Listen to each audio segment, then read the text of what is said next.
And yeah, thank you for taking the time to meet with us. And I want to thank everybody who sent in questions for Dr. Colbert. Um, we won't have time, I don't think, for questions from the viewers, but hopefully the questions that you sent in and that I provided cover as much as we can with the time we have. Um, so, Debbie, before we begin, can you kind of share your story with everyone tonight on your background and how you came to be the director of the Department of Fish and Wildlife? Happy to do that. And I will just say that I genuinely am happy to be here tonight. And I've been in my role as director for about 8 months now. I think it's just at 8 months. And I want to say that, Pat and Dawn and others have just from day one made me feel very welcome. And I really, really do appreciate the support from CCA. And I feel like we're off to an awesome start. I know we're going to talk about some of that partnership tonight, but just really appreciate that. Before I became director about 8 months ago, I was the deputy director for Fish and Wildlife for about 3 years. Um, I've worked in natural resources for more than 20 years. I'm actually an oceanographer by training, which I do remind people that we have an ocean. So it does make sense. It does make sense. Um, but I grew up in South Carolina. We were one of those folks that came to Oregon so that I could get my degree at Oregon State. And then my husband and I never left. And it's been almost 30 years. I like to say that we're Oregonians by choice. Um, Still all of my family in South Carolina. Um, but I don't know that, and I I feel like anything else, Pat, Well, to highlight. all right. So you've been on the job for, as you say, about 8 months. What is your first impression I of being? honestly, having been the deputy, I underestimated the difference. Um, I used to joke when Kurt Melcher was the director. I used to joke and say I was the stay-at-home mom. Like he ran all over the country doing all these meetings out in other states with, you know, and I kind of just kept the lights on and worried about the programs and so it's been an adjustment to be honest, and I'm enjoying it. Every day is different, which I actually like about the job. So I'm enjoying it so far.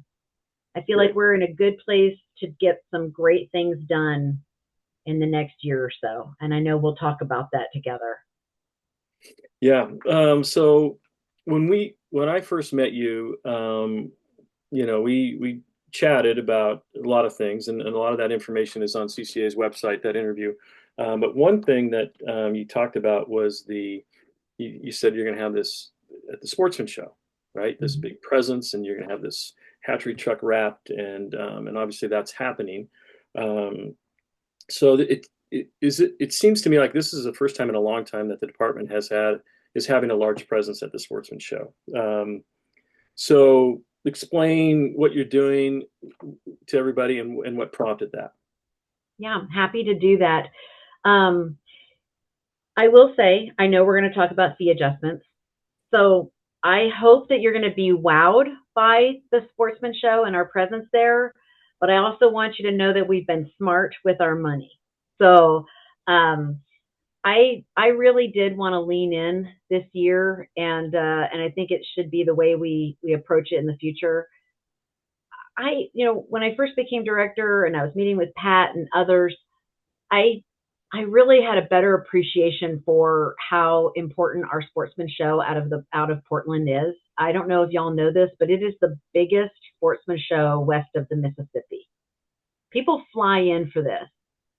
And I just realized that we were missing an opportunity in Oregon if we didn't lean in to our presence there.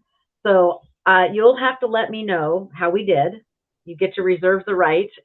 If you're going, let me know what you think. But we really wanted to lean in. We wanted to kind of like highlight the work that we're doing. We wanted to really celebrate the impact of our hatchery program in terms of the awesome opportunity that it provides. We've got so much going on at the show that I can tell you about, and we're really grateful for the partnership with CCA. And I'll give you a couple of examples. We are excited. One whole section of our booth is going to be a wrapped hatchery truck that really, I would say, is a little bit in your face about how awesome hatcheries are when you see it. We're really excited that I think on the very first day that I was director, I was down in southwest Oregon meeting with some anglers, and they said, I really feel like we're missing an opportunity. We have these trucks driving all over the place. They could be doing a better job telling the story about what hatcheries mean to Oregonians and our fisheries. And they were like, hey, we've got extra money in our organization. And so they paid to wrap that truck. And so it's the first that we've done.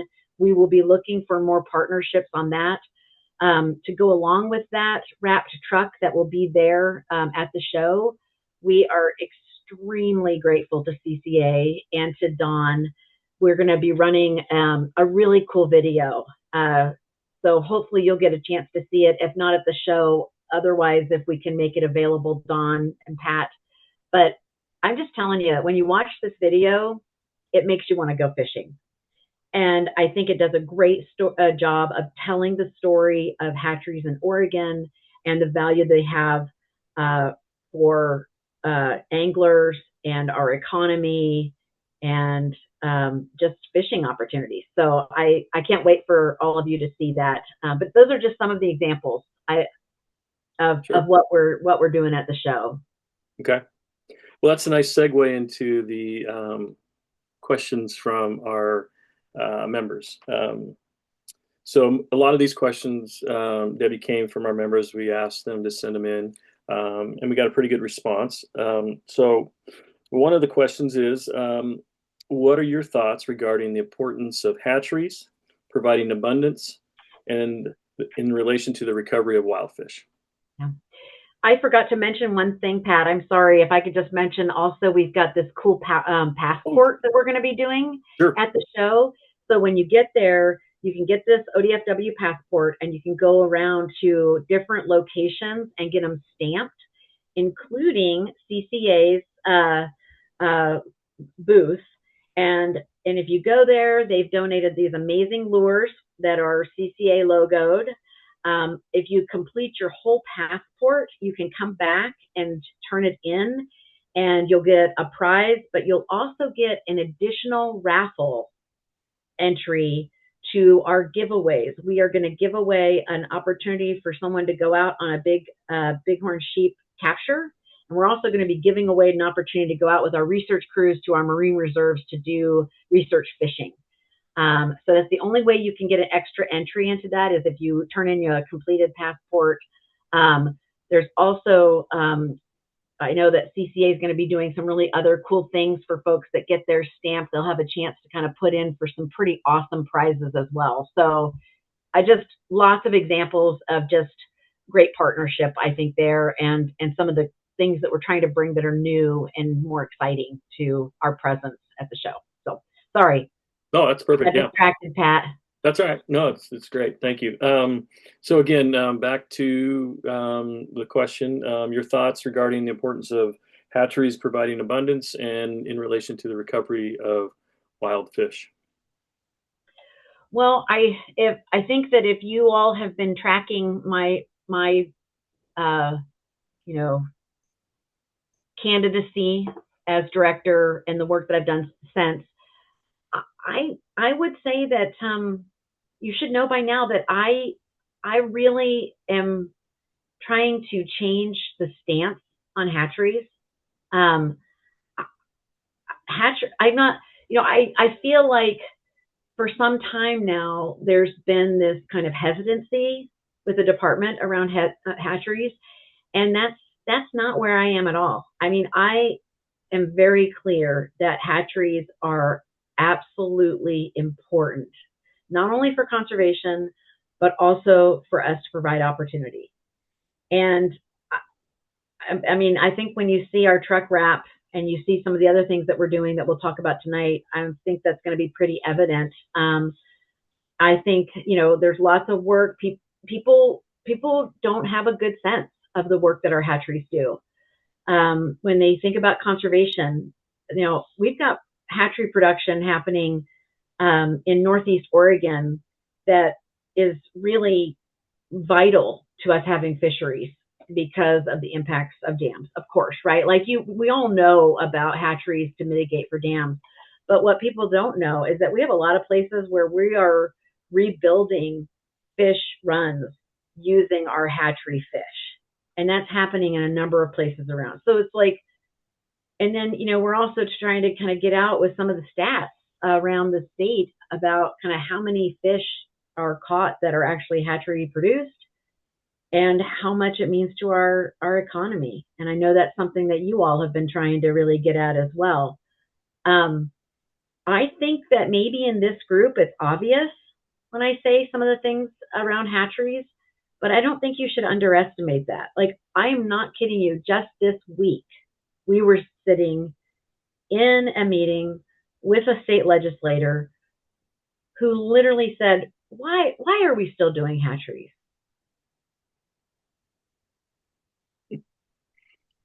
Let that sink in. I mean, we cannot take it for granted. And so that's partly why I just want to lean into telling the story of why hatcheries are so important to our state and for our fisheries. So the flip side to that might be the folks that are against hatcheries. And one of the things that we hear a lot about is the lawsuits that you guys are consistently or semi-consistently hit with. How do you deal with the lawsuits, and how detrimental are those to? I mean, obviously it's a drain on your budget for one, but can you touch on that? Yeah, absolutely. It's one of the areas that I point to that things are not getting any less expensive or less complicated to do from my perspective. And we're in an increasingly litigious environment as an agency. And what many people don't know is that we don't have like a budget line item that says attorney costs. So we also don't control when we get sued. So people sue us mostly, and then we defend our programs. So it's a hard thing for you to budget for. And our attorney costs are unprecedented right now. Unprecedented, the amount that we're spending. So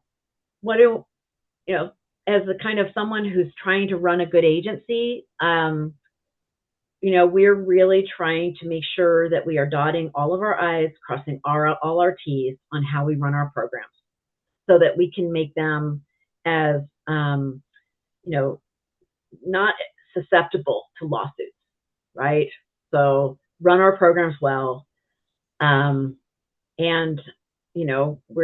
We're really, just doing the best we can to manage that, but we're going to defend our programs. So it seems these days that it's something that we just have to plan for. Gotcha. Okay. Kind of moving into fee increases. The department's requesting an increase to license fees to address its budget shortfall. I think it's House Bill 2342. Explain those listening the thinking behind the request for fee increases and options that ensure the general public is also, I mean, what else besides the license fee increases, how else can the department fund its budget besides folks like us who are buying the licenses and the tags? Well, I know, tonight's a Zoom and there's just so much for us to talk about. I'd love for this to be an in-person where we actually could have like a conversation, because honestly, there's a lot of work to be done. on many of the topics that we're going to talk about tonight. But, in terms of the license bill, it is a bill that the governor's introduced on our behalf. We spent a lot of time working on the proposal, including talking to a lot of angling groups and others, and our commission. I don't know if y'all remember, it's been a while since we've adjusted our had a fee bill, about 10 years ago. It'll be, yes, 10 years this year since we had a fee bill considered by the legislature, because they set all of our fees. It's been about 6 years since we've had any adjustments to our fees. So that's pretty typical. I imagine that many of you are in the private sector, and so often it's very similar for you that at some point your costs kind of outpace your revenues, and that's after 10 years since our last fee bill. That's kind of where we are, and that's why we're proposing the adjustment. Again, kind of like the private sector, we only have so many levers that we can adjust. So if you think about kind of outpacing your revenues, you think about, okay, well, are we being as efficient as possible? And so we keep trying to find efficiencies in just how we do business. Or we can reduce program, so reduce our costs, or we can ask basically our customers to pay more. And so for this budget cycle, we actually did all three of those things. And I'm just going to be honest, on the fish side of our budget is the most challenging. It represents a big portion of our budget. And what I tell folks is, like, when we're providing fishing opportunities, we're working in a system that has like 13 listed fish species.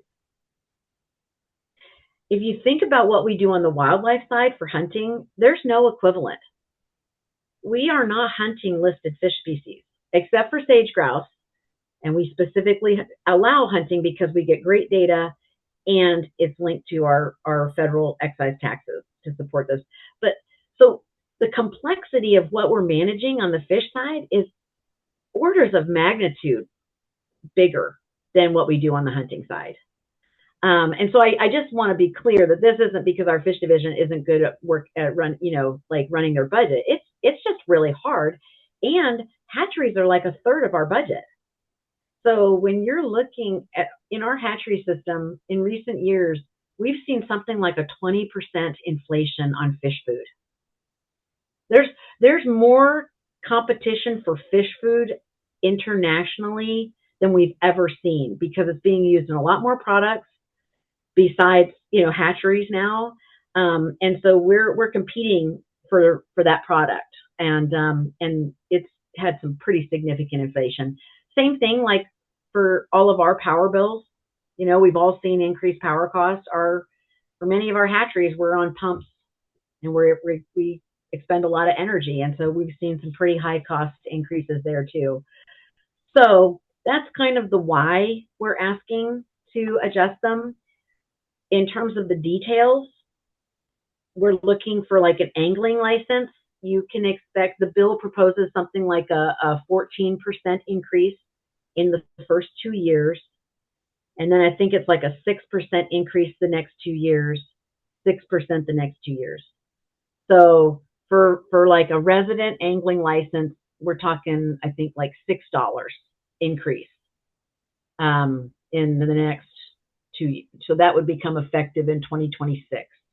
So it would increase by $6. We did go into this saying, okay, if we've got to increase this, how do we try to hold use harmless? And so you'll see in the bill that we did not adjust use prices. We were trying to hold them harmless in terms of the increases. And so that was one of the things that we were able to do. A lot of analysis goes into this. We understand that people don't have to, it's a form of recreation, and people don't have to buy our product. And we try to be as cost sensitive as possible when we do this. And that's kind of the thinking that goes into it. But in the end, it'll be up to the legislature to approve it. So is there another source of funding that you guys are working on outside of the anglers? So you and I have talked about this, Pat. And and I, thinking about kind of what worries me long term, I know that this has been the model for funding fish and wildlife is hunters and anglers, right? It's the historic model for our country. I don't think it's sustainable. I, I don't see that we can keep coming back to anglers and hunters and continuing to expect them to pay more. But I also don't see it getting any less complicated or expensive to do what we do, just given some of the things on the landscape. So I have been in a lot of conversations about alternative revenues for the department. For me, leading up to the governor's introduction of her budget, really pushing on some of those conversations. Now that the governor's introduced her budget, I have to kind of take a little bit of a back seat just because she has her budget. But I do know that there's at least 2 proposals that are coming forward from legislators. One of them would focus on the transient lodging tax, which is, if you stay in a hotel in Oregon, you pay a transient lodging tax. And so one concept is 1% for wildlife. So you stay at a hotel, $200 that night, $2. If you stayed a night at $200 a night, 1% would be $2 for wildlife. Would go back to our agency to fund fish and wildlife work. The other concept that's being introduced by other legislators is to have dedicated income tax. And I think what they're looking at is a 0.13% income tax. And it would fund all aspects of the agency, including hatcheries. And the way that they've proposed it is that if, let's say, you made $50,000, that equates to, I think, like a $63 income tax that you would owe. But any fish and wildlife products you bought would be a tax credit. So if you owed $63 income tax, but you bought a sports pack, you wouldn't pay. It would net out to where you didn't pay the income tax. And the concept around it is, if you're already paying for these products, you're supporting conservation and management. And so this would get at others that are maybe not contributing. It raises a lot of money. It's income tax. So this is not trivial.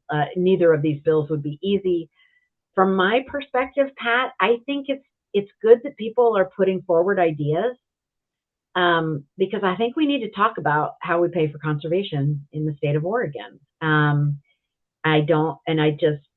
I think the more of those conversations we can have, the better. Okay. Another question kind of related to the budget. We hear right now a lot about deferred maintenance. Question from one of our members is, how did the problem get as large as it is now? And it's probably a 2-part question. And then, what is the agency's plan to remedy the maintenance issues within the hatcheries to keep them running? So how did it get to where it's at now? And then where are we going with it? Yep. It's a really good question. And I guess, the simple answer is that our hatcheries are kind of old. Most of them were built in like the 50s. And we just have not invested enough as a state in terms of maintaining those facilities. We have had some in recent years, and I don't want to discount, in recent years, the legislature has given us some bonding funding. I think we got $5 million 2 times. So that was like $10 million for the entire hatchery system for capital infrastructure. And we made great use of that money, but honestly, it's a drop in the bucket. They are very old. They're reaching the point where they need major updating. And they also need some modernizing, especially since some of those systems, I mean, we've got pumps that have failed, and which hatcheries I'm talking about. where we can't even get replacements. It doesn't even exist anymore. So you have to upgrade significantly just to keep things going. The good news is that we have great staff, and I think that sometimes people they are for me. I feel like they're these folks that just kind of like keep it going through a lot of dedication. They are very innovative, very solution oriented, but from my perspective, that's just not good enough. Like, right? Like at some point we got to call the question. And Pat, you asked like, okay, so what are we going to do about it? And I think that most of the folks in this meeting have heard about the hatchery resiliency project. Another shout out because we've really appreciated CCA. He's Hi Camilla. I always say his name. Yes, thank you. I did it in my head right. And also Sean Miller have been very involved in this effort. But just in case you haven't heard about it, in the last budget cycle, we got a budget note to do an assessment of our hatchery system. They gave us about $1 million to do it. It all had to be through third-party evaluations. So we have been working very fast and furiously to do that work. All of the information that's been created to date is on our website. If you Google ODFW Hatchery Resiliency Project, and I can also provide this as follow-up, you can get to all of the reports. And you know, the big takeaway is that at this point, we're looking at something like $200 million in deferred maintenance for the hatcheries. And so we have a couple things that we're doing. We've asked for $20 million bonding from the legislature, and the governor included that in our budget so that we could really push harder on addressing some of those most critical systems. We've also separately pushed really hard, and we've been very grateful for Heath and Sean's work on this front. We've pushed really hard on the federal side to get money for our federally funded hatcheries, and we've been very successful in getting, I think Oregon has gotten like 30 million in the last couple of years to invest in some deferred maintenance at those hatcheries. But you know, that's a step forward. I don't want to get ahead of myself, but it does also, what we're doing about it also relates to another bill that we have in the hopper. And I don't know, Pat, if you want to talk about the OHRC at this point or wait. We can, but I do want to ask you about, because we were talking about deferred maintenance, and so you are asking for another $20 million.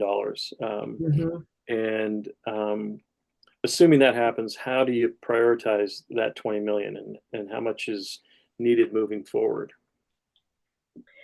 Yeah, so hopefully we'll get the 20 million, and you know, from our perspective, we're going to, we learned a lot with these assessments about kind of where we have the deferred maintenance, and similar to what we did with this recent infusion of money from the Fed, we'll go after like critical systems, systems where we've seen recent failures, you know, so that'll be our strategy.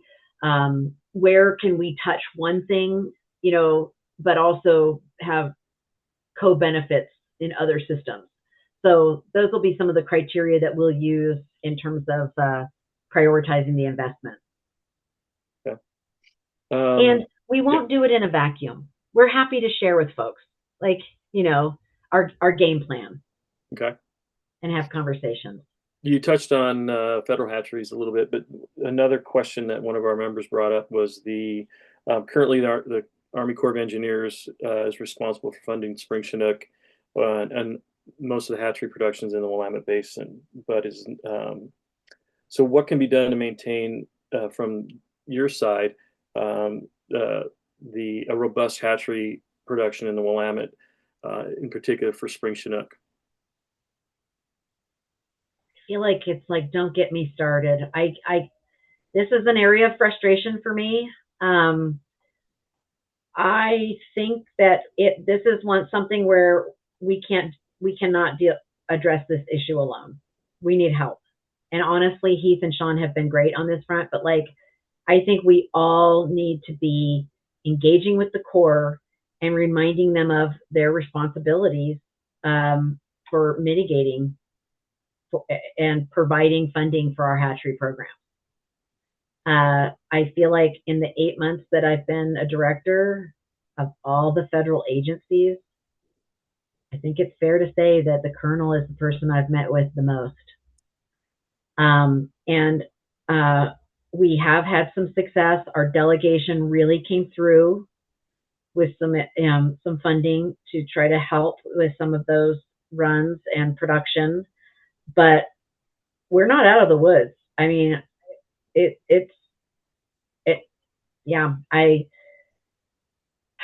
we're going to keep the pressure on. We're going to keep engaging in those conversations, but I understand where the Corps is coming from. They have increasing costs, just like I told you about our agency.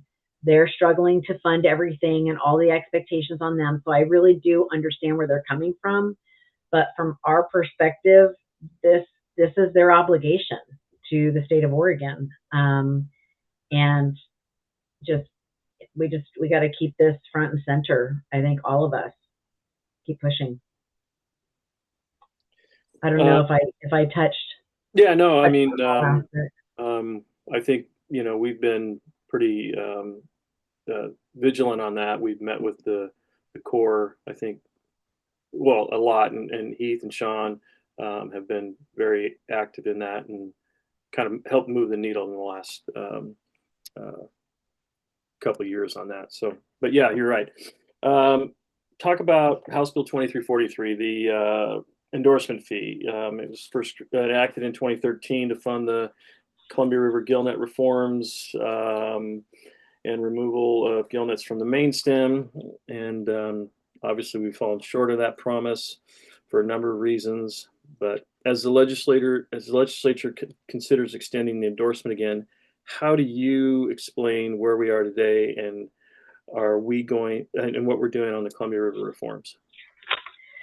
Yeah, I'm happy to do that, and I know that this is an issue that's really important to so many of you, and you all have a lot of, honestly, you have more history with this than I do, to be completely honest, because I think that many of you have been around through all of those reform conversations.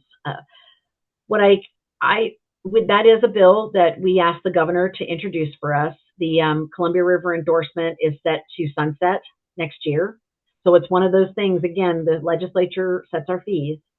And if they don't extend it next year, it goes away. So we asked the governor to introduce it on our behalf and to extend it for 10 years. There is a lot of water under the bridge on reform, especially, main stem reform. What I focus on today is in 27, I know that folks were, had different expectations over time. How we run our programs today reflect the decisions that were made by our commission in 2017. So I know that many folks feel like they didn't get what was promised to them in terms of gillnets. The system we have is based on where our commission landed in 2017 as part of kind of all of that history of work. What I try to focus on, and I know it's hard to hear this because there is a lot of history and people are still very frustrated, but what I try to focus on is that we are doing good things today with that money. You figure we raise about $2 million a biennium from the endorsement, and about 45% of that goes to the select area smolt production. About 30% goes to recreational fish monitoring, and I'll talk to you a little bit about kind of that. 22% to OSP, and then about 3% to white sturgeon research. And we think each one of those are delivering really good things for anglers The amount of monitoring that we're able to do with that money, it's the difference between, because you all know, like, we're doing like real time, in season management, and so all those creel surveys and the like intensive monitoring we do, that's how we keep fisheries open, right? So we feel like that's paying dividends for anglers. Even the safe areas. I don't know if folks expected this, but like even the safe areas and the production we're doing for those, about 34% of the harvested salmon that are produced by safe are actually caught in recreational fisheries. So, even that production is going back to anglers. Again, I would love to convince folks that it's worth keeping around and that it is providing benefits to anglers. But I also know that this is a tough one for many of you because you feel like things did not go far enough in terms of gill nets.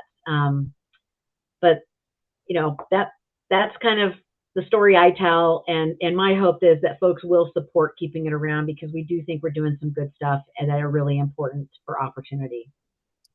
Okay. Two-part question about House Bill 2345. Where does the department stand on that? Which, I mean, for those who are not familiar with it, it redirects the funds from existing license surcharge away from the Oregon Hatchery Research Center to help fund hatcheries more generally. Second question, if the bill passes, would it be possible to prioritize the hatchery maintenance until the deferred maintenance is caught up with? Yeah.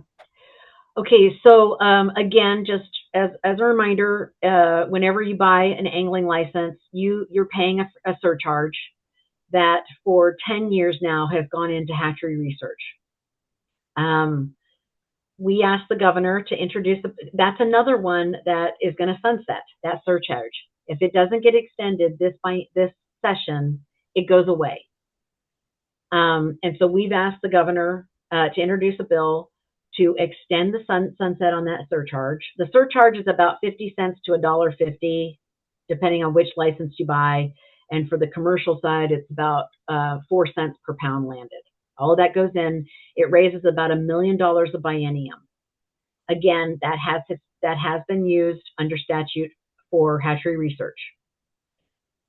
Going into kind of thinking about whether to sunset that surcharge or change it, it really comes down to me to this question of nice to have versus need to have. Honestly, if money were no object, sure, it would be great to continue a research program. But I just told you we're asking anglers to pay more. I just told you that our hatchery system needs investment to keep it running. And so what we're asking the legislature to do is, instead of it going into research, we would prefer that money to go into an account and 50% of it be dedicated to hatchery deferred maintenance and 50% of it dedicated to monitoring, so that we can kind of meet our requirements to keep fisheries open. It's not that we don't care about research, but we do think that there are other great research programs in the Pacific Northwest. We have promised to continue to support the OSU faculty person who is working in this area. But again, we're looking at this and saying, anglers are paying this surcharge. What are they going to get the biggest benefit from? And again, I'm not disrespecting the work of OHRC or the folks that, put that in place, but we just feel like anglers could get more if their dollars were going elsewhere. The other interesting thing is the Hatchery Research Center is a place. It's an actual facility, and it's on the Alsea, and it's downstream from a pretty massive slide. We have had to close that facility for recent years because it's going to be catastrophic when or if that goes. So it's a safety issue. We can't have very many people on site. We do have detectors on site to get people out that might be there just doing basic maintenance. But we also can't use the the raceways for research. There's so much sediment coming from that landslide that you can't do research with that water. So we've had to, whatever research we were doing, we had to move on site at Oregon State University. So, it's like, this is what we have to think about. It's like, okay, does it really make sense to keep this thing going, or is this a good time to kind of shift how we use the money? And that's some of the reasoning. And I also wanted to just say, Dave Shamp testified on this bill last week in front of the House committee, and his testimony was spot on. I really appreciated his remarks. If you get a chance to check out the hearing, it's all recorded, and I appreciated his points about kind of keeping fisheries going, and we got to have hatcheries that are functioning, and we got to meet our monitoring requirements so that we can keep those fisheries going as well. All right, so Debbie, we touched on the hatchery resiliency project. With that, it's kind of the one thing that a lot of people are really concerned about is the closure of hatcheries, right? Can you expand on that? Can you tell us what hatcheries maybe are on the quote unquote chopping block, or where are we on that? I just want to acknowledge that, we are hitting some really heavy stuff. You could leave this tonight and you can go, worst ODFW director ever. In her first year, she's increasing fees. She is proposing to reduce hatcheries. Honestly, there are really significant things happening for our agency right now, and I acknowledge that. But it's why this stuff is important. The Hatchery Resiliency Project,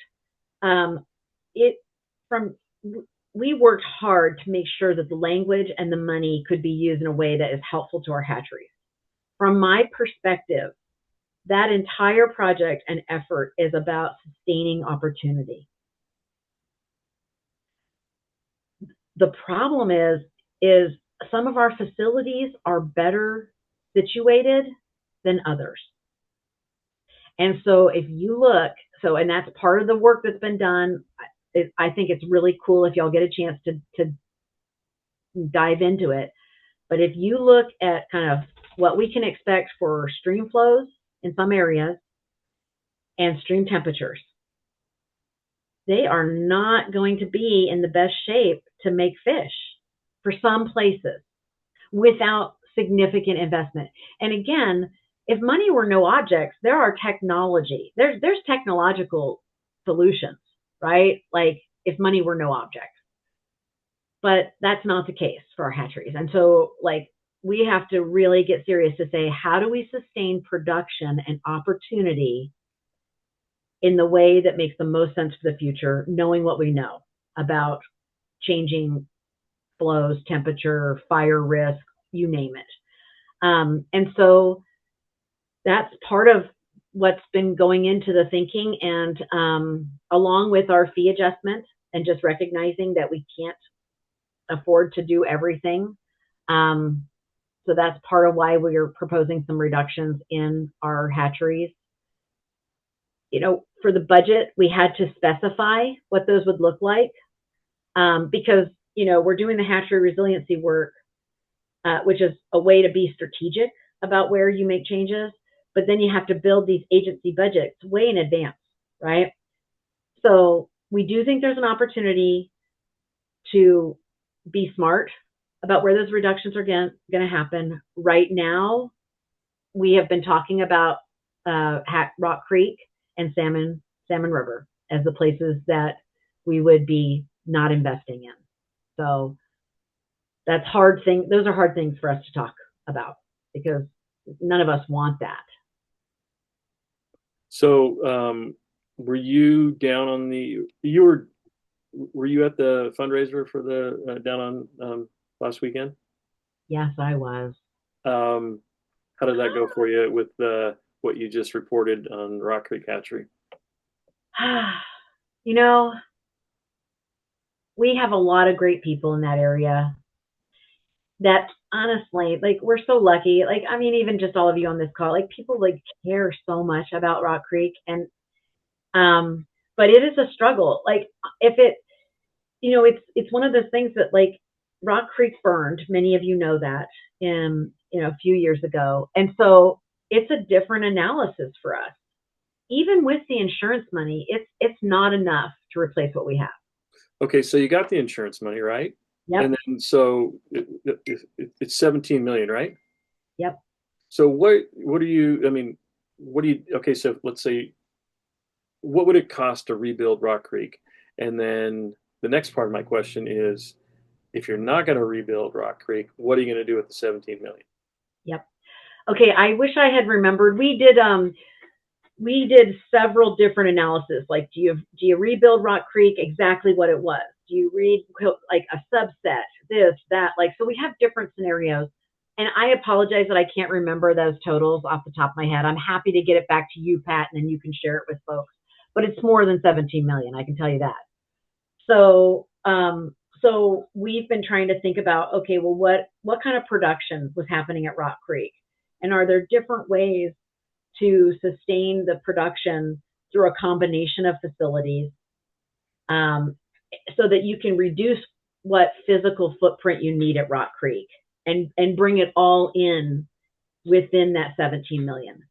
And we've had a lot of folks at the table in these conversations, again, including CCA. But there.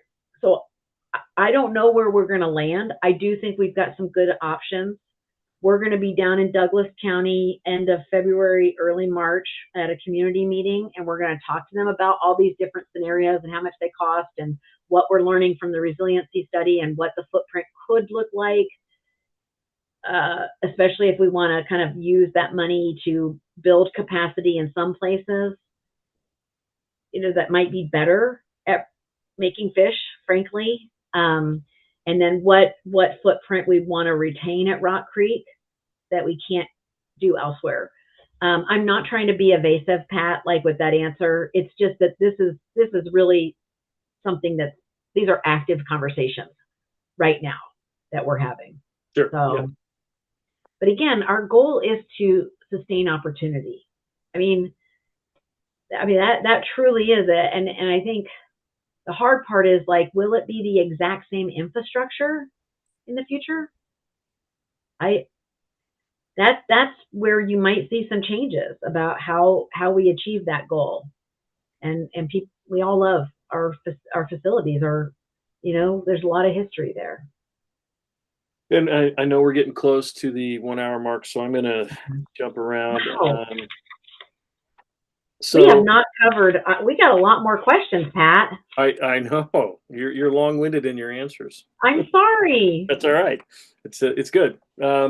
So talk about the Columbia River, and the Oregon Department of Fish and Wildlife has gone back and forth on the approval of the main stem tangle gillnet fisheries in the spring, and these fisheries caught far more bycatch than the targeted hatchery spring Chinook, and cost more to manage than their entire X vessel value.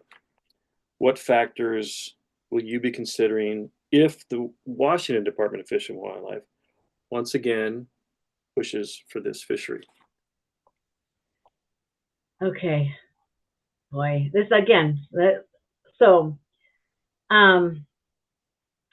all of where we stand today for Oregon is based on the 2017, where our commission landed in terms of harvest reform. So I don't want to get, since I've just been reminded that I'm being too long-winded, I'm like, okay, how do I cut to the chase? How do I cut to the chase? After all of the reforms were implemented, it did allow for, when there was available impacts, right, to be allocated, including to the commercial side. And we didn't, I think if you had Tucker here, and you probably have had this question in front of Tucker, we didn't expect that to happen very often, and it hasn't. But I think that the short answer is we have to follow our policies that are in place. So I'm trying All right, not to be so long-winded, Pat. that's right. No, it's great. Oregon and Washington, from a lot of people's perspective, are at odds with how the Columbia River is managed. In particular, the past 4 years. Mm-hmm. So the biggest impact we feel is in the spring, where Mm-hmm. recreational spring Chinook fishing has been arbitrarily reduced. What is the plan to restore this opportunity this spring? I mean, what can you do? What can the department do to ensure that that happens? Well, I think that that's largely driven by the kind of differences in terms of how we do upriver work, and we are reaching out to the state of Washington now in the hopes that we could sit down. There's a lot of places that we're out of concurrence.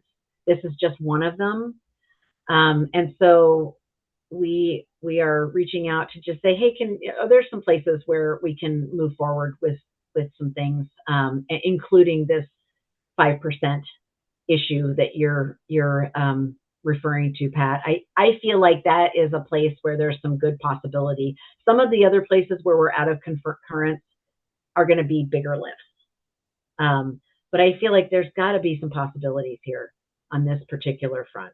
So we're going to be reaching out and see if we can't talk about some options with Washington. Okay. A legislative bill was recently introduced in Washington. This is kind of interesting. That would make the director's position a political appointee again, and turn the Fish and Wildlife Commission into an advisory panel. Any thoughts on how such a change might affect future relations and management strategies with Oregon and Washington? Well, I guess there's a part of it. We both have our policy setting commissions, so it is more complicated, right? If it's not like we can just, like, our two governors can just get together and figure it out. We have this policy setting bodies. So in some sense, I think it would be simpler. That said, I personally think that the system we have in Oregon can work well for us. I think that if having a policy setting body, I think is a good way to provide oversight for agencies and to make sure that there are opportunities for the public to engage on those policies. So there's pros and cons. I think that what we've had going on in Washington is a very special example of how things can get really rough when you have a governor and an agency and a legislature and a policy setting body that are all on different pages on a lot of different topics. I really appreciate our commission. They're really leaning in on some best practices for how they conduct their business. You're going to see that in the next couple of months. They're going to be really kind of like talking about how they do their work. They were going to do it anyway, but I do think when you look at that report, it definitely is good inspiration for making sure that we are conducting ourselves in a way that's productive and supporting our commission so they can be good at their jobs. I will mention, Pat, just as a flag, we do have a vacancy on our commission for the Northwest seat. So I've got a job, but thanks. Well, I just hope that CCA will be thinking about good potential candidates that they can discuss with the commission. We need, from my perspective, if you can populate these policy commissions with smart people that care about the science, that want to represent the general public, don't come in with like a hardcore agenda of any kind, but really kind of want to show up, listen, support science and how we set policy, the system can work well. And so any help you can give in terms of, good candidates that the governor could consider would be very much appreciated. That's great. Another question from one of our members. Senate Bill 221 was introduced, directing the department to study the salmon trout enhancement programs, the STEP programs. what is the department's stance on STEP programs? This is another one that I think has an interesting history, where I think that there are folks that just feel like our STEP program has not kind of been given the love and care that it deserves. And I understand that. I understand where people are coming from. I think it's a really important program. We're really trying to think about how we're doing a better job supporting it. Historically, when we've had to make cuts as an agency, I think some of you will remember that it was always the STEP bios, right? Do you remember those days? I will tell you, in the reductions that we're planning for this next budget cycle, we tried to hold the STEP program harmless. We see the value of our STEP program in terms of connecting people with the resource. So, I think that you'll see a different stance. And I think that the proposed budget is a first sign of kind of where we are in our STEP program. I think there are some places where we are trying to be a little bit more open-minded about some of the STEP work that we can be doing.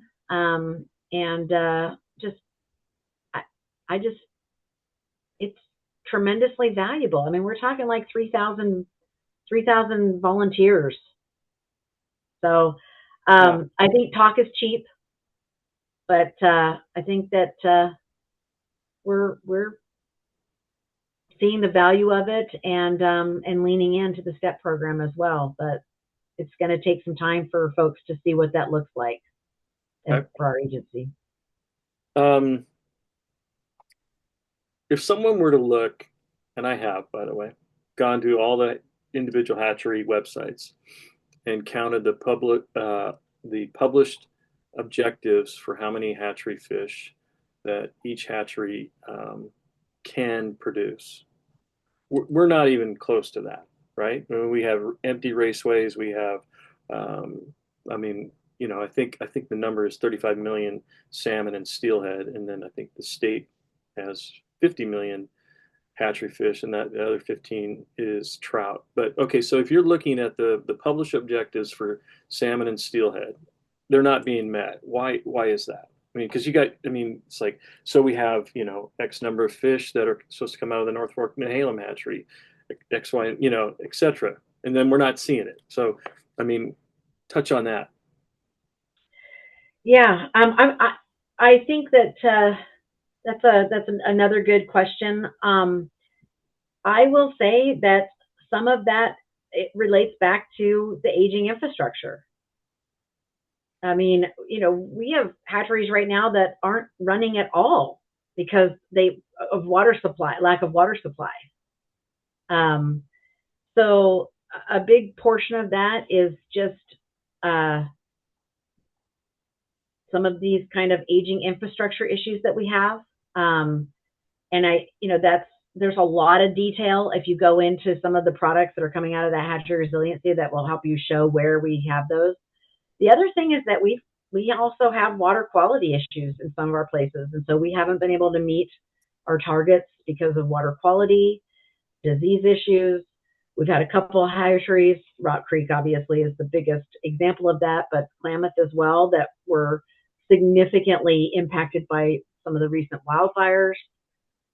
We've also, and I'll just tell you right now, we've had human error that has prevented us, from meeting some of our goals. And that's something that we specifically are working on reviewing all of our practices to just eliminate human error as a significant source of fish loss. So there's a lot going on there, Pat, that's all part of the story of why we're not meeting our targets everywhere. Okay. Well, we are at the 7:30 mark. So Debbie, we'll give you an opportunity to close this with any thoughts that you might have, in relation to whatever, CCA Oregon, or just the state of affairs within the Department of Fish and Wildlife. Well, again, I appreciate the time. I kind of wish that we could turn Scott's mic on so we could have I could go out on some music or something, just for fun. Um, but I appreciate the time, and we covered a lot of material. This is important stuff to us. It's important stuff to you, um, and I think that there's always going to be places where you're frustrated or we don't agree. But I would like to think that there's more places where we can work to solve problems together than there are places that we're going to disagree. And I will do my best to make sure that you have a well-run ODFW, that we're available and transparent and listening, and bringing good science. But you know that we can't do this without you, right? Like, we're not going to get the bonding for hatcheries unless we have support. We're not going to be able to make some of the changes this session unless we have support. And I just, I just hope that we can continue to grow the partnership. And I'm just really grateful of how much we've already done, even in the first 8 months as director. And I really do appreciate all of you, and you especially, Pat, for just reaching out and just starting that conversation immediately. Yeah, no, it's been great. And I think I speak for most everybody in our organization. We appreciate the relationship that we have, and continue to build on that. And I will ask, and not hold your feet to the fire, but can you come back next month? No, I'm kidding. We'll have you back someday if that's okay. Yeah, I'm happy to. I honestly value the time with all of you, and we could think about how to have conversations too, because I just feel like you've just sat and listened, and I'm sorry for that, but I would welcome a chance to hear as well. Yeah, well, it's been great, and I mean, a lot of people have commented that you're extremely more accessible than your predecessor and his predecessor. So that, I think, speaks volumes for how the department is perceived at this point under your leadership. So for that, we say thanks, and continue doing what you got to do. And when we agree to disagree, we will agree to disagree. Yeah, that's fair. And when we agree, we'll agree. And when we can help you, and we can work together, we'll work together. Yeah, yeah. Lots going on. Thank you so much, all of you. You're welcome. All right, thanks, Debbie. And then Wade, do you have a trivia question? I'll hop off then. Thank you. Thanks, Debbie. Mr. New, I'm going to pull you off of mute.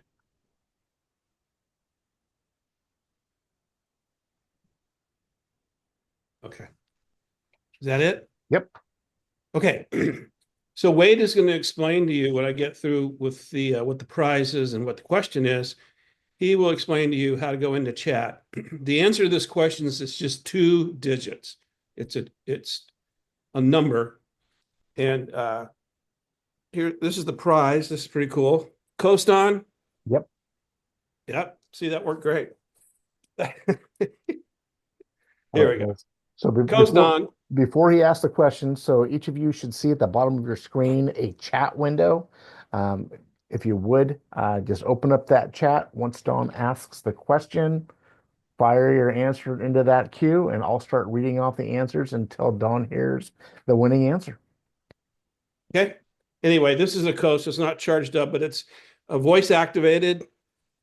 It'll go light on, light off, red, green, flicker, whatever. It's pretty cool. Rechargeable. All right. So this is the number that you need to put into the chat. And the species is a summer steelhead. Or no, I'm sorry, winter buck steelhead.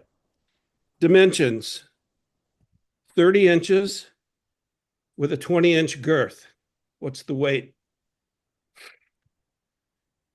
30 by 20. 20 pounds, 19.6, 11, 19, 12, 14, 12.5, 11, 15, 12. Length times girth squared equals 10. So 15 is the closest so far. Anything closer to 16?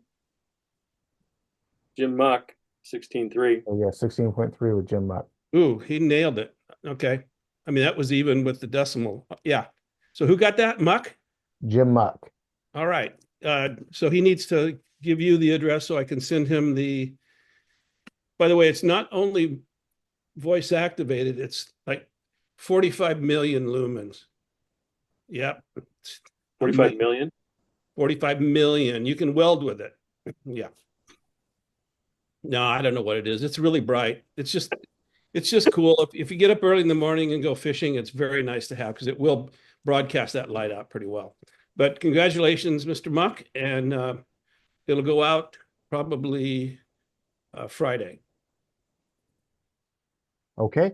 That's all I got. I've got that address. I'll get that over to you, Don. Okay. All right.